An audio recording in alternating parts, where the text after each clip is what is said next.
Station gang, and welcome back to Surrounded by Shortboxes with your boy Stu from Dr. Doom's Fan Club, the show where I spotlight my favorite back issues and story arcs from the personal collection and break down why they're worth pulling off the shelf in the first place. Today, we're diving into one of my favorite crime sagas and one of my favorite cold-blooded comic book serial killers from recent memory, the Red Queen Killer arc from That Texas Blood, which runs from issues 14 through 19, written by Chris Condon with art by Jacob Phillips.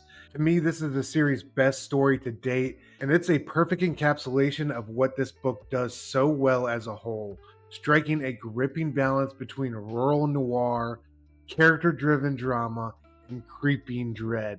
Let's go meet the Red Queen Killer and hope we live to survive the encounter. As always, first let's set our table and talk about this incredible creative team and how we got here.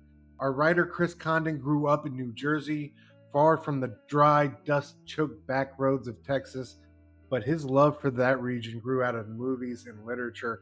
It was in college that his obsession with westerns, crime films, and regional American storytelling really would take root. After internships with West Hollywood's Renfield Productions and Trailers from Hell led to paying gigs, it would seem that his career was on track, but he wanted to go back to school, this time at Montclair State University, back home in New Jersey, to get his degree in 2020. Though he had previously studied cinema and fine arts at Middlesex College and attended classes at Woodbury University in Cali before enrolling at Montclair, Condon felt motivated to finally obtain his degree and be the first in his family to graduate college. So he matriculates as an English major, and Condon finds the professors sincerely engaging. He finds these courses that he's taking intellectually stimulating, and it was here that the first iteration of That Texas Blood first found life. Condon said, quote, "I had ideas for the first arc titled A Brother's Conscience while rereading Hamlet for a class. The story centered on a writer and was very much about that time in my life. The reading and research I did for my classes helped influence my style." Connecting with artist Jacob Phillips, the project really began to take shape. What's fascinating and endearing about Condon to me is his full-on commitment to authenticity here within these pages and with the project as a whole. He researches Texan dialect, Texan history, the geography of the Lone Star State, and it shows in how naturally Texas all of this feels. It's nuts that a New Jerseyan wrote this. Ambrose County and its myriad cast of characters we are introduced to, while fictional, feel as real as any place you could visit or any people you could get to know, warts and all. That attention to detail in his world building really seals the deal for me when it comes to That Texas Blood. All the extras we get inside the comic here, usually at the end of the issue, there's police sketches, there's gripping headlines and sensational newspaper articles. There's transcripts of the 911 calls. There's personal letters which give us insight into these characters' lives. All of this ambition in regards to the ambiance and the atmosphere is not lost on me. So shout out to Condon for understanding the magnitude of taking the time to get the little things right. Since wrapping That Texas Blood and its acclaimed spinoff, The Enfield Gang Massacre, Chris Condon has steadily broadened his horizons within mainstream comics now. On the Marvel front, he took on the Ultimate Wolverine series, infusing the iconic character with a fresh, subversive spin rooted in Cold War intrigue and mutant politics. At DC Comics, Chris Condon assumed the writing duties for Green Arrow, giving Oliver Queen a grittier, more focused revival, with Montos doing a killer job on the artwork. Now, when it comes to our artist, Jacob Phillips, he is comics royalty by bloodline. He's the son of Sean Phillips, the legendary artist of Criminal, Fatale, and Reckless. But Jacob hasn't coasted on the family name, y'all. He started out as a colorist, learning on the job by coloring his father's work with Ed Brubaker. That apprenticeship gave him a deep understanding of mood and atmosphere, how a shift in your color palette can change an entire story's emotional temperature. When he stepped into penciling with That Texas Blood, it was immediately clear that he had a style distinct from his father's. Where Sean is polished, Jacob is raw, sketchier, more impressionistic. His figures are looser, his lines are less bound by strict realism, but his coloring, y'all, his coloring. Whew. Often dusty pastels punctuated by harsh neon or splashes of that blood red. It really makes Ambrose County a place you can feel in your bones, in your marrow. Phillips has since gone on to create Newburn with Chip Zdarsky. That's a private eye procedural with sharper, cleaner lines, but he's continued to grow with each project. For my money, though, that Texas Blood is his most atmospheric and emotionally resonant work, and it's a world he and Condon have truly built from the ground up. Together, they're building an ambitious, shared history with Ambrose County. It's a place where every story, past or present, adds weight to Sheriff Joe Bob Coates' long and haunted career. All right, just a primer on this series and my recommendations on reading it. I truly do believe you can pick it up at the beginning of any arc and not be lost or unable to enjoy the story. However, reading volumes 1 and 2 or issues 1 through 13 beforehand is definitely the better way to go, in my opinion. It does give you a more well rounded picture of this town and its cast of characters and the shared past between them. And that paves the way for bigger emotional payoffs in the end. The first volume, issues 1 through 6, introduces readers to Ambrose County and Sheriff Joe Bob Coates, a man entering the twilight years of his career. At first, we see Joe Bob in the rhythms of small town life, his birthday, his wife Martha worrying about his health, his quiet humor, masking a deep weariness. That quiet is shattered when Randall Terrell returns home to bury his younger brother Travis, who has been murdered in a violent, drug-fueled spiral.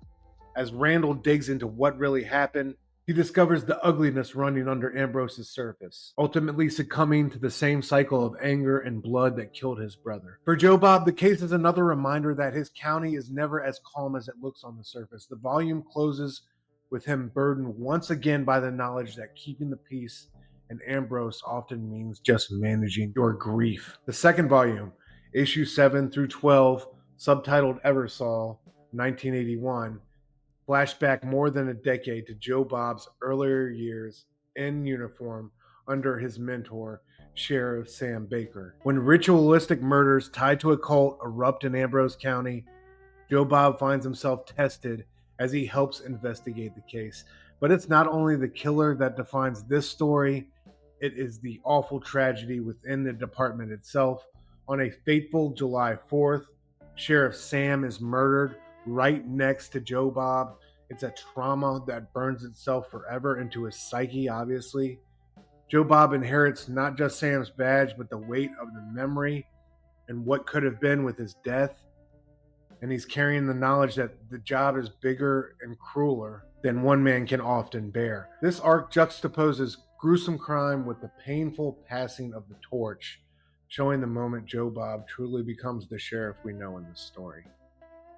Taken together, these two volumes establish the dual lens of That Texas Blood, a present defined by the weight of past scars, and a past haunted by violence that refuses to stay buried. Travis's death in the modern day and Sam's death in the past serve as parallel tragedies, one communal, one deeply personal to Joe Bob, that shape how he sees Ambrose County and his role within it. Condon and Phillips show us that Ambrose isn't just a backdrop, it's a place where the soil itself seems soaked in blood, and where every sheriff inherits both the responsibility and the ghosts of those who came before him. All right, let's get into our featured story, Volume 3. Issue 14 introduces our force of evil in a unforgettable manner, as we open with a brutal killing, horrifically rendered by Condon and Phillips through the silent reflection of a television screen. Patty Doyle, a young law school graduate who has recently moved back to Ambrose for reasons we'll find out soon, is home alone. She's watching Silence of the Lambs. How great is that? And the Red Queen killer strikes. Now, initially, Patty's able to struggle and fight him off, but he's cut the phone lines. She's not able to call the police, and ultimately, she is not able to escape a gruesome death. When she is discovered, Sheriff Joe Bob Coates responds to a grisly murder scene. He finds Patty seated on the couch, holding her own severed head in her lap.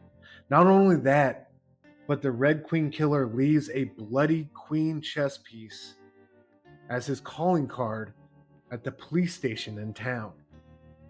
Now, this is the first of more murders that will straight up terrorize Ambrose County. I love the pacing, the creeping dread, and it gains momentum with every second. With every second, you feel like things are getting worse.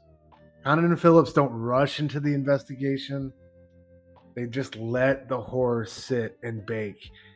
And I love how the sheriff's department deals with it and the townsfolk absorb the shock. This is bad news all the way around, and Joe Bob is uncertain, doubting whether he is up to the task. With a once-in-a-generation snowstorm on the horizon, the town is about to be completely blanketed and shut down. It's the worst type of situation to be in, and really the perfect endgame for a serial killer to operate in, right?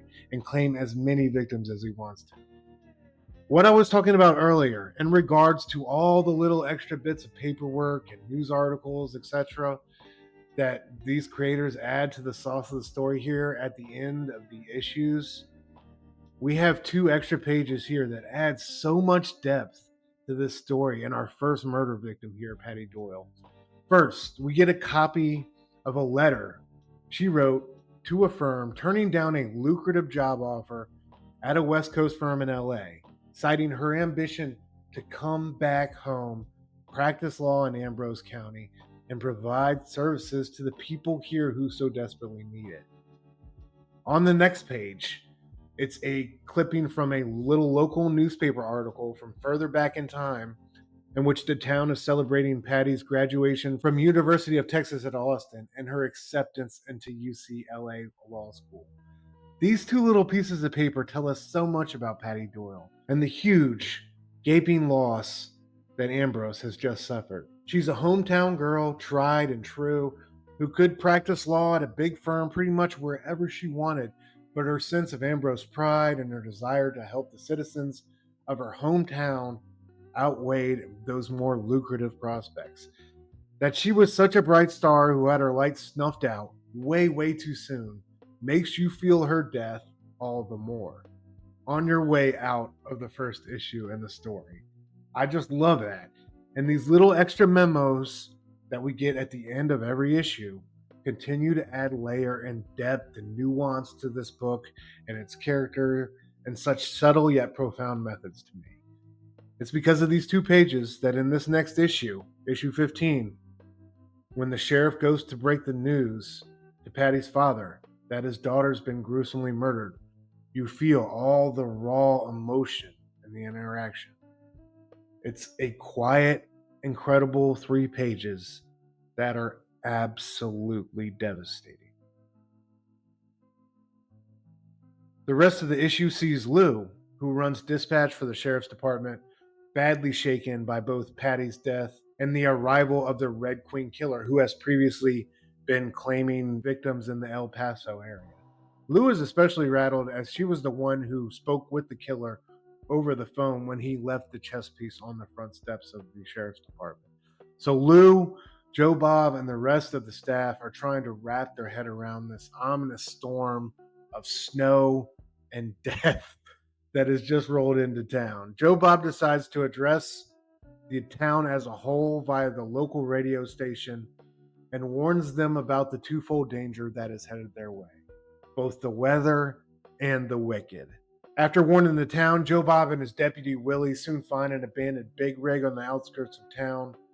Nothing seriously incriminating inside of it, but they do find an expired registration out of El Paso. They do neglect, however, to check in the truck's trailer. And I love as they drive away, we get this brilliant artwork from Phillips of the Red Queen killer hiding back there. Such a creepy little fucker. Joe Bob attends a political rally that his rival for sheriff, Benchley, is having. He's trying to see if anyone in town had earlier seen anything in relation to who left the chess piece, right? And we get a great square off here between Joe Bob and the rest of the townsfolk, where he really confronts Sheriff Sam's death from all those years earlier as the town bears witness. And this is one of the arc's best sequences to me. And I have to shout out this line from Condon. I love this. When Joe Bob says, quote, "I was the one who held Sam's hand when he died and went home covered in his blood. My dreams are still covered in it." Sheesh. Unbelievable piece of writing there. Our issue ends with a great, sincere, endearing little back and forth back at the station between a defiant Joe Bob and a rattled Lou. And our issue ends with the Red Queen Killer, dressed for business, y'all, approaching none other than Lou's house as the snow really starts to come down. Ruh-roh. Issue 17 ratchets up the tension big time as Joe Bob reflects on that fateful day he lost Sam, and we get a gruesome flashback of the events that led to Sam's brother Walt killing him in cold blood and then taking his own life. Meanwhile, Lou heads home before the snow gets too bad, not knowing what's waiting for her, and she's got Red, Patty's father, the girl we just lost to the Red Queen Killer at the beginning of issue 14, who she's comforting in his grief, right? So Red's coming home with Lou, and he's gonna, spend the night with her. She's gonna kind of take care of him because he is an older man, and together they head back to her house with the Red Queen Killer lying in wait. Again, gotta shout out Phillips. This mask design, these silent, still panels of him waiting in the house like a cheetah in the tall grass are phenomenal. I love how he's just walking around making himself at home. It's so violating and eerie and uncomfortable, and like I said, every time we move forward in this comic, you do not feel better about where we're going. And they're so isolated and just muffled and silent out there alone at Lou's house on top of this snowy hill. I love the snow-soaked horror of it all. It's just perfect. What a great setting for what's about to go down. Issue 18 begins. We are in the house. Lou and Red get in from the storm. Lou gets Red a beer, makes him comfy on the couch, right? She tells him she's going to head to the shower, but she's going to make chicken fried steak tonight. The meal sounds good to Red, so he's sitting there enjoying his beer. Lou is getting ready to take a shower. She notices that the razor that she threw away earlier is back out and has been used, but she doesn't give it too much thought. Meanwhile, Red is also completely oblivious to what's happening, thinking that the killer in the kitchen is Lou out of the shower. And as he does so, he starts emotionally confessing about everything that's going on. And the killer approaches from behind and puts his hand on Red's shoulder. And in response, Red puts his hand on the killer's. And as he turns around, y'all, the surprise and horror here as Red gets a knife through the throat. Unbelievable moment. Unbelievable moment. I love how we staged it. I love how they're both oblivious. And the confessions. How we move down the page with his confessions as the killer gets closer. And then that moment with the hand is pitch perfect. It's perfect comic booking. Lou gets out of the shower. She starts to make dinner. She still doesn't know what's going on until she does find Red. And y'all, from here on out, it is an all-out scrap for survival for our girl Lou. She is final girl. It is on against the Red Queen Killer. And it's really a race against time also for Joe Bob to figure out what little clues he does have, put all this together about who's in danger before the snowstorm makes it impossible to do so. Issue 19, our final issue, sees Lou try to drive off from the house in their car, but wreck instead, only to be hunted back down by the Red Queen Killer in the snow and have to fight him off again with everything she has, even after being stabbed. However, in the struggle, Joe Bob is able to find her in time through the snow, able to get to her and shoot and wound the killer in the shoulder before Lou takes the knife from her leg and plunges it into the Red Queen Killer's chest. It's a righteous ending for both Lou, our girl, who gave literally everything she had in her efforts to survive this attack from this vicious killer, and Joe Bob, who, after being haunted for years about being too late for Sam, is finally right on time. Well, he could have been a little he could have been a little earlier when it comes to saving Lou. It's all capped off with Lou in the hospital recovering, the killer dead, and our sheriff returning home to his family, and a touching conclusion there. Such a great ending. The Red Queen Killer arc is everything I love about that Texas Blood. It's not necessarily about the cleverness of solving a mystery or the satisfaction of justice being served. It's about atmosphere. It's about how violence echoes through time and space. Chris Condon writes crime the way Cormac McCarthy or James Elroy do, not as puzzles, but as portraits of human frailty and cowardice and resilience. His Sheriff Joe Bob Coates isn't a superhero with a badge. He's a man trying and often failing to hold the line. Jacob Phillips matches that writing with hypnotic, haunting visuals. His Texas isn't a postcard. His design for the Red Queen Killer is terrifying in its restraint. The creepy sewn mask, the hacksaw, the knife.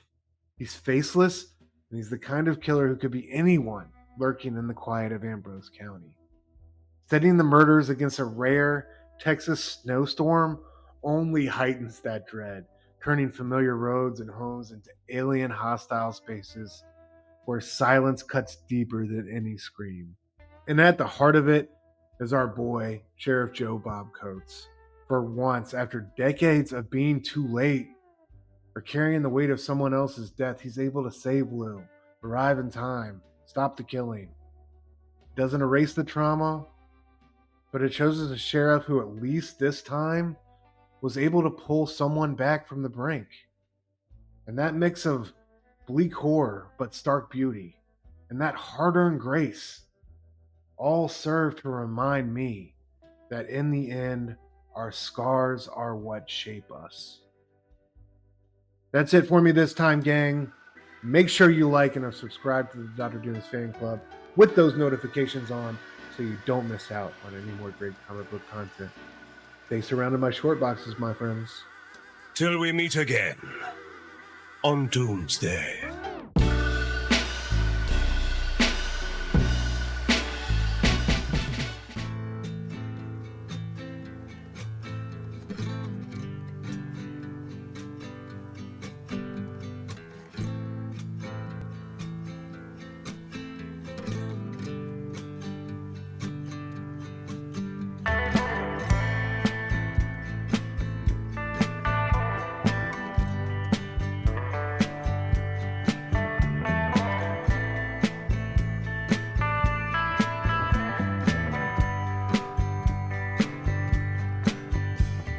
Say you like the wind blowing through your hair. Well, come on, roll with me till the sun goes down.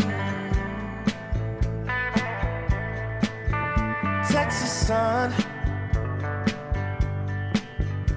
Say you wanna hit the highway while the engine roars. Well, come on, roll with me till the sun goes down. Texas sun, oh yeah.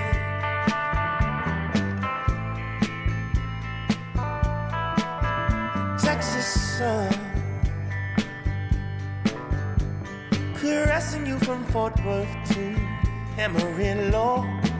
Well, come on, roll with me till the sun dips low. Texas sun.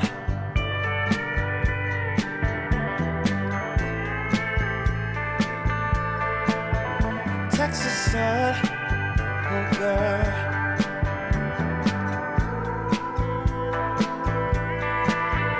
Texas sun.